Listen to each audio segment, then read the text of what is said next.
各位朋友，出大事了！香港娱乐圈的教母陈岚在中国的抖音上，因为向太在中国抖音上带货成绩还蛮不错的啊，他爆出了一段惊天的秘密，说呀，这个20余年前，黄晓明当年在上海的某一个私家宴的场所，当着10余位业内重量级人物的面，双膝触地，双手奉酒，郑重叩拜，全过程毫无表显痕迹，是震撼全场啊！那这个消息向太一公布出来，然后中国的娱乐圈就炸锅了呀！在港产影视黄金年代成长起来的老观众，无人不知，无人不晓向太陈岚的名字所承担的分量。他与向华强先生深耕影视产业超过40余载，从邵氏的余韵中崛起，到缔造永盛电影王朝，亲手助推刘德华、周星驰、李连杰等数十位这个巨星登顶，构建起横跨两岸三地的顶级的资源网络与行业的话语权。数十年来，无论是一线影帝、当红小生，还是初出茅庐的新人演员，只要踏入这个圈子，几乎都绕不开向家的这座行业的灯塔。向太呢，素以快人快语、雷厉风行著称，行事不讲虚礼，不玩话术，恩怨皆落于实处，圈内公认其言必有据，语出即真。这个往事啊，时间坐标需要拨回上世纪末的本世纪初，那个时候内地的影视尚未全面的市场化，港资主导的内容生产与资本的流向呢，新人若无强力背书，几乎是寸步难行。那个时候的黄晓明刚从北京电影学院毕业后不久，外形俊朗，台词功底扎实，镜头感出众，但面对群星璀璨的娱乐圈，仍是一个毫无代表作、没有固定班底、更无资本加持的透明的新人，没有专属的经纪人运作，没有成熟的团队护航，即便是试镜几十次，也常因资历不够、缺乏市场辨识度而被婉拒于剧组之外。他那个时候远未迎来大汉天子一鸣惊人的高光时刻，更未站上过金鸡奖影帝的颁奖台，每日奔波于各个选角的现场与制片方的办公室之间，只为争取一个露脸的机会。转机出现在一次偶然的社交牵线，黄晓明经由一名共同的熟人引荐，与频繁往返沪港两地的向太取得了联系。他俩初次见面氛围轻松自然，后续亦有线上的互动，彼此印象良好，但是并未建立深刻的关系，维持着礼貌而友好的这种朋友圈的交集。好吧，这个向太呢，在他的视频中呢，还原了这场改变两个人关系的关键事件。当时呢，黄晓明晒出了2瓶私人珍藏的1982年的拉菲，配文风趣地写道：哪位贵人若有空来沪小聚，这2瓶酒当场开封奉上。这条动态呢，迅速地引发了圈内的热议，向太也在评论区爽快的回应：好，我这就安排飞过去。黄晓明随即补了一句向太若真来，这2瓶酒我直接赠予，1分不收。但是呢，向太向来是信守承诺，从不轻诺，一旦应允必全力以赴兑现。巧合的是，他原定当日便有私人飞机飞往上海处理公务，得知消息后立刻调整安排，不仅如期抵达，更提前预定了顶级私房菜馆，邀约10多位资深的制片人、导演与发行圈的高管共同出席晚宴。当黄晓明接到向太的助理电话，震惊之余，火速的带上了那2瓶早已准备好的82年的拉菲。我们看看向太是如何描述这一段往事的。其实呢，我全世界就真的只有2个正式的干儿子，一个小明，一个叫黄晓明。我跟小明的缘分20几年。当年他拿了2瓶红酒进来餐厅，扑通一个大明星跪下来叫我干妈，我有点愣住。最早是陈冠希的爸爸说卖黄晓明的合约，可他要价太高了。黄晓明的时候拍电视剧才刚刚有点名吧，他要2000万买他合约来跟我兜售。然后香港也有记者就介绍小明来，那我想说跟小明谈谈，小明就说不要买，太贵了。他觉得我没有必要花2000万去买那个合约。那我觉得这个人蛮可爱的，没有说哎呀你帮帮我啊什么的。他说我有办法解决，后来解决了然后我们就会常碰到啊，然后吃饭啊聚会都会碰到。有一天认这个干妈这个事也是巧，我刚好叫了我的飞机师说2点钟出发，那我就去机场的路上就看到他发朋友圈，拿着2瓶 Lafite 8年的 Lafite， 好酒在我手，今晚谁给我吃饭这样。然后我就回他我来，他说我在上海，你怎么来？你真的能来，这2瓶都送给你。他不知道我在机场的路上，那飞到上海，我7点前一定到了嘛。其实有朋友请吃饭，在一家餐厅，那我就说我在什么什么餐厅，我到了，我就跟他玩嘛，开玩笑嘛。然后他就拿着2瓶红酒进来，扑通这个跪下来，干妈，一桌人10几个人，然后扑通就跪下，干妈献上2瓶酒，你觉得他诚意满满，对不对？因为他真没心眼。他就很单纯很纯粹的一个人，他觉得是个缘分，他就觉得喜欢。如果有这样的干妈，他脸上有光吧，他也觉得他自己也是个出名的演员呢，好演员，对不对？那你也觉得会脸上有光，就是大家互相的，对吧？他大概发自内心呢，我觉得那我要接受这个真心，他不是开玩笑乱认干妈的人，就是觉得哎呀怎么会这么巧，我也真的感得到，大家一个玩笑话，对不对？然后你说我叫他做什么事，他也从来不会推，他也不跟你讲钱，他跟萧敬腾2个都是这样他呢对朋友呢都是一片真心，就是人家找他帮忙呢，他不懂得拒绝，该帮不该帮的他都帮了。所以呢被我骂过，我也常在警告他，你现在可不要乱帮乱搞。我上次有个朋友说有个人想跟我合作，我听到那个人我就已经知道是谁，是小明介绍给我认识的，然后也知道应该口碑不好，他只喜欢画大饼。然后我就问了小明，我说你还有跟他来往吗？他说此话怎么讲我说我记得我认识这个人是你介绍的啊，当时就是你跟他到处玩啊，什么合作做生意啊，然后生意做成怎么样啊？他说干嘛我也不喜欢批评人，唉，反正我钱也投出去，可是没有回来过1毛钱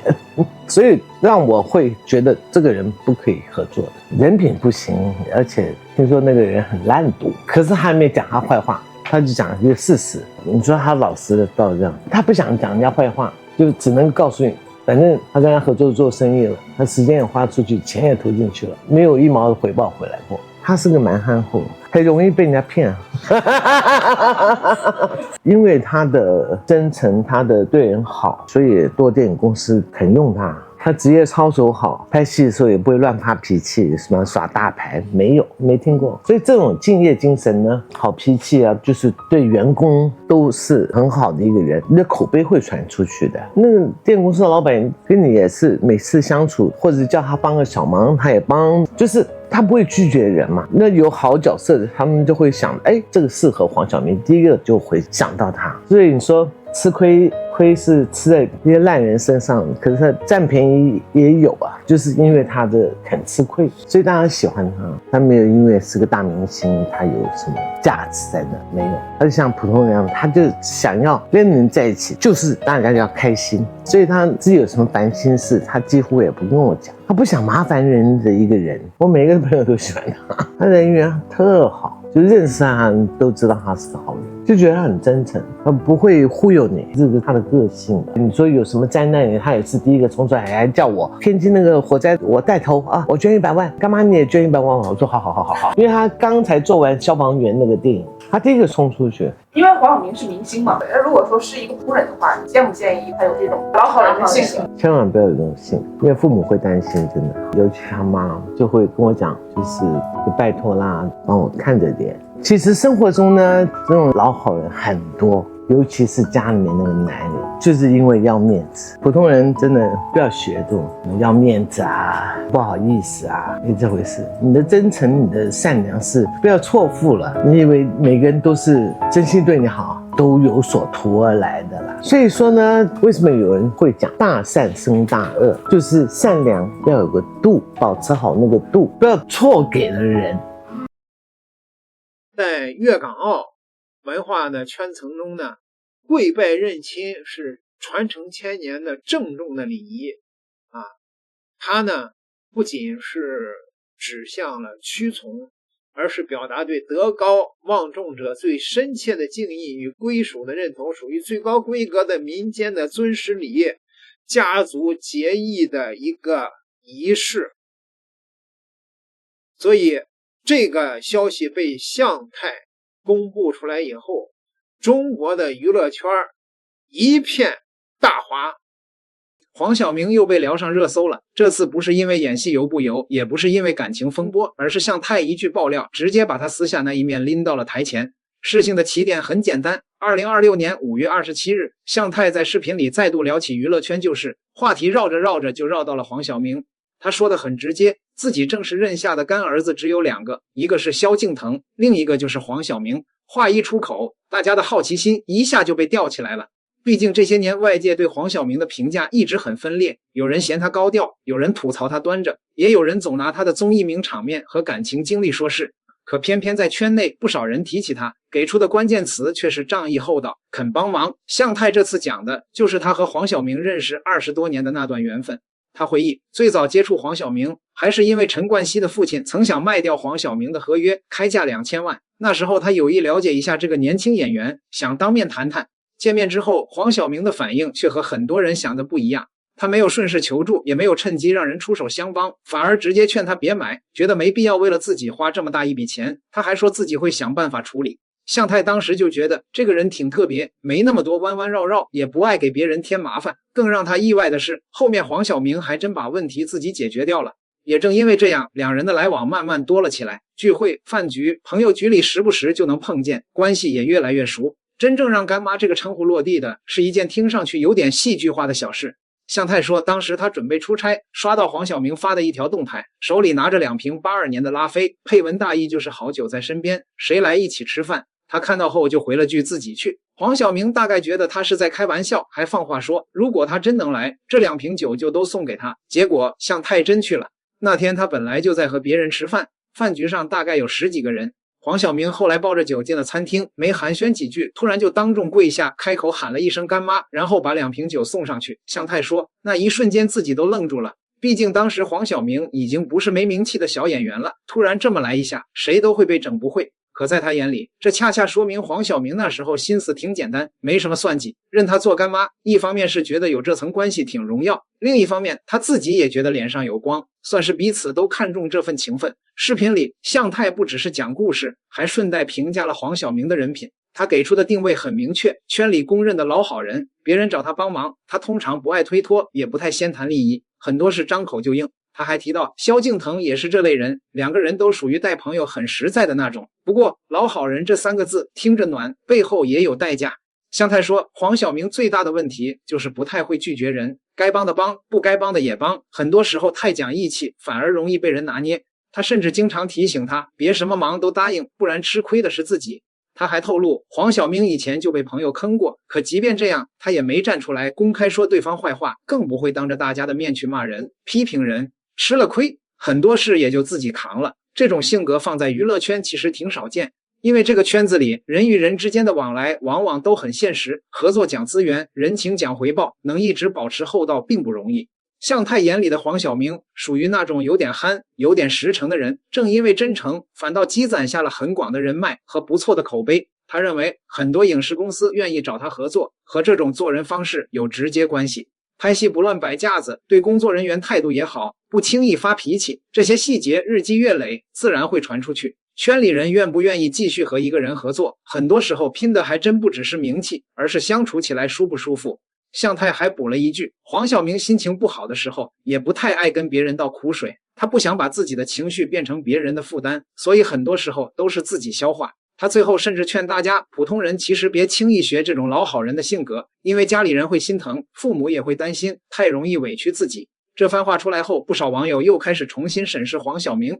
因为认真翻一翻就会发现，圈里夸过他的人真不算少。以前贾乃亮就说过，不管过节还是过生日，黄晓明经常是第一个给他发红包的人。这个话题一出来，旁边的龚俊马上接话，说自己也收到过小明哥的红包。岳云鹏也举手认领，说同样领过。贾乃亮后面还补充，黄晓明确实是个好人，而且这些年借钱给别人的事也没少做，到现在还有不少人欠着他的钱，但他几乎没怎么催过债。一个人说他好可能是客套，两个人说他仗义也许是捧场，可如果这么多人在不同场合都给出差不多的评价，那至少说明黄晓明在熟人圈里的形象和网上一些刻板印象并不完全一样。可问题也在这儿，为什么圈内人口中的黄晓明和大众印象中的黄晓明像是两个人？原因并不复杂。黄晓明这些年的口碑下滑，主要卡在几个特别典型的点上。第一层是综艺带来的标签，那句我不要你觉得，我要我觉得，当年几乎火遍全网，后来还被不断做成梗反复传播。综艺节目本来就容易放大个性，而黄晓明在节目里的表现确实给很多观众留下了强势、爱做主、喜欢掌控局面的印象。再加上说话方式偏直接，团队协作时又显得很有主导欲，于是爹味霸道，这些标签就跟着贴上来了。网络传播有个特点，一个名场面能抵过10次澄清，印象一旦形成，想扭转很难。第二层是表演风格争议。黄晓明不是没演技，他拿过影帝，也演过让人认可的作品，这点不能抹掉。但另一边，他也确实有一段时间过于沉迷霸总路线，一些角色演得太满，表情、动作、语气都用力过头，观众看着就会觉得别扭。久而久之，油腻这2个字就像焊在了他身上一样。即便后面他努力调整，尝试不同题材和更克制的表演方式，很多人还是习惯用老眼光看他。第三层就是感情生活带来的舆论拖拽。和杨颖离婚后，黄晓明的私生活一直很受围观，再加上传出过几段新恋情，女方普遍偏年轻，也让部分网友对他的观感更复杂。有人会因此联想到他情史丰富，有人会质疑他的感情稳定性。娱乐圈就是这样，作品和私生活经常被捆在一起看，一旦感情新闻太密集，演员本人的专业评价也会被连带影响。所以会看到一个挺割裂的画面，一边是公众层面的争议不断，另一边是圈内熟人接连认证他人不错，讲义气，肯出手。说白了，黄晓明不是那种零差评艺人，他身上的问题和优点都很明显，外界嫌他的地方集中在镜头前的表达、荧屏上的表演惯性，还有高曝光下的私人话题。可熟人夸他的地方则多半是镜头外的处事方式，像是肯帮忙、不翻脸不记仇，对工作人员态度平和，这些东西普通观众平时很难直接看到。向太这次的一番讲述，其实也是把这种反差感又往前推了一把。那个会在饭局上突然抱着2瓶82年拉菲下跪认干妈的黄晓明，和大家印象里那个说话强势、经常被做成表情包的黄晓明，确实不像同一个人。但娱乐圈很多人本来就不是单一面相，镜头里是一套，私底下又是另一套，矛盾感越强，越容易引发讨论。回头看这件事，最值得玩味的不是那2瓶酒，也不是那一跪有多夸张，而是向太给出的结论。他反复强调，黄晓明资源一直不错，不只是因为名气，也和他做人有关。一个人在圈里能合作这么多年，能被那么多人提起时说一句还不错，靠的从来不只是运气。当然，黄晓明身上的争议不会因为一次爆料就彻底翻篇，有人依旧会记得他的综艺名场面，有人还是对他的表演方式和感情话题有保留，这都正常。但至少从这次向太的讲述里能看出，黄晓明确实还有另一面，那一面不一定张扬，却足够让不少圈内人愿意替他说话。说到底，观众看到的是台前，熟人记住的是台后。黄晓明这些年口碑为什么总是2极？大概答案也就在这里。镜头前的他常常因为一句话、一个角色、一次情感新闻被放大审判，镜头后的他却又因为仗义、厚道和不爱计较被身边人反复认证。2个形象并排站着，冲突感自然就拉满了。这也是为什么每次黄晓明一有新消息，总能立刻带起讨论，因为他身上从来不缺话题，更不缺反差。有人盯着他的槽点不放，也有人愿意替他说一句公道话。至于外界最终怎么评判，时间和后续表现才是最有说服力的答案。至少就这次来看，向太口中的黄晓明不是一个只会活在争议里的明星，更像是一个在复杂圈子里依旧保留几分老派义气的人。中国的网友呢，纷纷表示，人能成功真的是有原因的，当着10几个人当面下跪认干妈，不是一般人能够做到的。也有人出来黑黄晓明啊，这是他的那个老婆的粉丝啊，该死！我的脑海里浮现了高启强给太叔下跪的画面。吃得苦中苦，方为人上人。当明星果然是有代价的，各位，点个订阅，咱们下期再聊。